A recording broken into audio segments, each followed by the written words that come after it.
And Minecraft Indiana here today for another episode of the Star Wars podcast.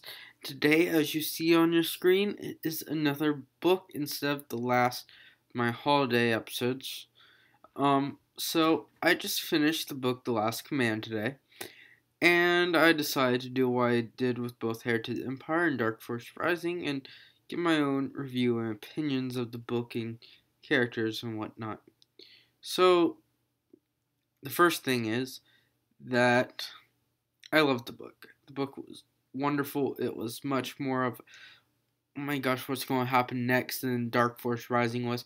Dark Force Rising was one of those things where it's like, yeah, there's quite a bit to this, but it's like, all the action is not there. It's not as action packed as both the first book and the last book. The first book is like, Heir to the Empire is a big build up to Sluice Vanguard's attack, while the Dark Force Rising was a big build up to uh, was a build up to to the finding of all the dreadnoughts, and the Last Command was a build up to the battle on Wayland and Bilbringy's shipyards. So just like those books, but it was much more action packed and much more interesting, especially with the smuggler side of things.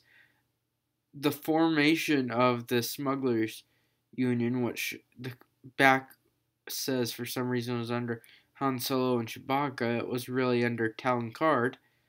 It was pretty cool, and the things that Timothy Zahn is able to come up with this book is amazing, such as what the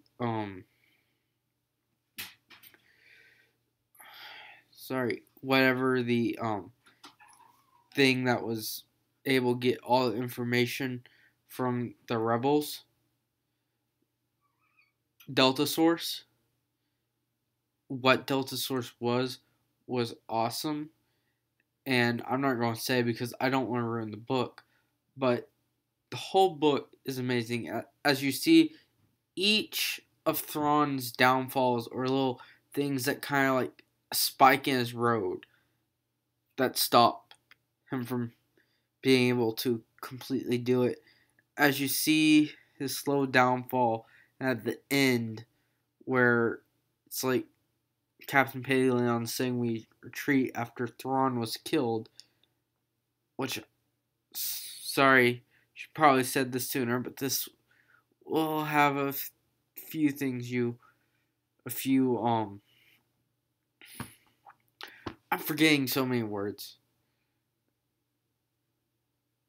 Spoilers in this podcast. Anyways, after Thrawn dies, I'm not going to say how, but Thrawn dies and Captain Paleon says retreat.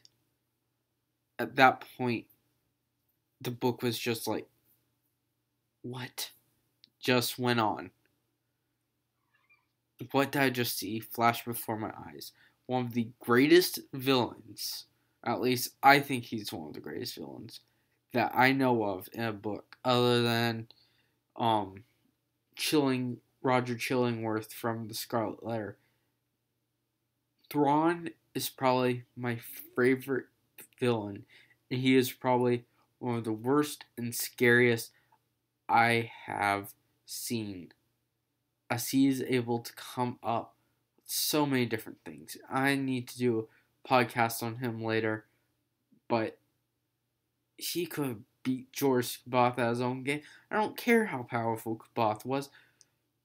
The fact is, Thrawn could beat him. If I could pick any one person that could kill anyone he chose in the Star Wars universe, it would be Thrawn. Not Boba Fett, not Darth Vader. It would be Thrawn. And his building up of Thrawn's character is amazing. And I would really suggest that anyone who wants to see a better side to Thrawn, go read Outbound Flight, as that shows you a good side of Thrawn. And this kind of makes you wonder, anyways, this book is pretty good. And the one thing I didn't like about the whole trilogy, as I'm not going to completely talk about the book in this one, is that Zahn didn't really build up Jor's Kaboth's character much in the first or second books. There's a little build up there, but it's not really much to go with. What we're more seeing in those books is a little, going on with him and whatnot. George Kaboth's character isn't really built until the third book when he's hanging out with Thrawn quite a bit. But I love Captain Paleon and how we don't get the direct view from Thrawn. We get it through Captain Paleon. Sorry if I'm pronouncing it correctly. But he is a great look at what Thrawn's doing. And it really gets us into Thrawn's mind a little bit more from an outside perspective. Funny enough. Because it helps you see how smart Thrawn actually is. You won't be able to see how smart Thrawn is in his own head because you don't get that outside view. So it's really a great build-up of his character. And we see this through all the books. I like how Jorah Kaboth, though, is built up in... He's built up in the same way in The Last Command as Thrawn is throughout the whole trilogy. Other stuff, the last battle between Mara Jade, Luke Skywalker, and Jorah Kaboth is pretty amazing. It's not what I expected to happen at all. I expected there to be some conflict between Jorah Kaboth and Jade where he almost gets her to the dark side and whatnot, but that's not what happened. Amazing enough compared to Mara Jade's fears. I didn't expect Thrawn to fall the way he did. Number one, there's a lot of surprises that happen at the end of this trilogy that kind of make you wonder how it happened. And also there's some pretty... All I gotta say is Zahn worked his way around this book really well, and he had some good planning when he was making it. I don't want to ruin anything with it. I'm trying not to ruin anything. All I gotta say is I would give this book 4.5 stars. I give this book itself 5 stars.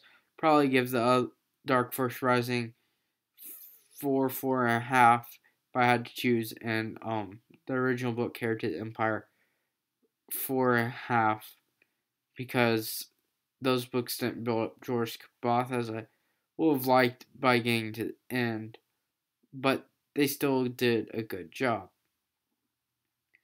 of building up all the other characters. And he makes a lot of references back to what happened in the older books. You obviously need to read Last Command if you want to get the 2 books before Last Command if you want to get the full effect of the book. But I still think you could get in there and understand a little bit you could definitely still get in there and understand what's going on. You just wouldn't be able to understand all the references, and the book wouldn't hit you as hard when things happen because you hadn't invested your time in the first 2 books. So I would definitely suggest reading the whole trilogy, not just reading Last Command. But this is still a book to read. If you are a Star Wars fan who loves reading and has read Expanded Universe books, doesn't care what that's not canon anymore, this is definitely a great read, and I would suggest it to anyone. Sorry about any rambling I did and that I wasn't able to explain everything in full, but read this book is great, and hopefully eventually I'll get to you with the Thrawn Duology and many other fun Star Wars books. So, see you guys later.